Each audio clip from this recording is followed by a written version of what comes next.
કપડવંજ તાલુકાના મોટી શેર વિસ્તારમાં છેલ્લા કેટલાક દિવસોથી યુરિયા ખાતરની ભારે અછત સર્જાતા ખેડૂતો મુશ્કેલીમાં મુકાયા છે। ખાતર મેળવવા માટે ખેડૂતો વહેલી સવારે દુકાનો બહાર લાંબી લાઈનોમાં ઊભા રહેવા મજબૂર બન્યા છે।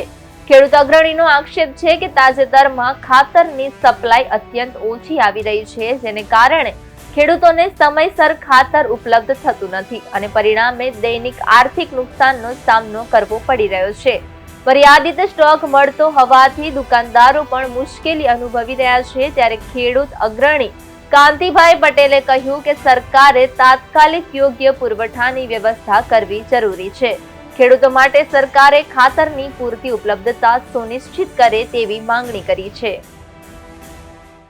ખેડૂતોની લાઈનો થઈ રહી છે, ઉપરથી ખાતર ઓછું ફાળવણી થાય છે એટલે ખેડૂતો બહુ હેરાન થાય છે। અત્યારે પાકમાં ખાતર નાખવાની જરૂરિયાત છે, પછી ખાતર નાખવાની કોઈ જરૂરિયાત રહેતી નથી।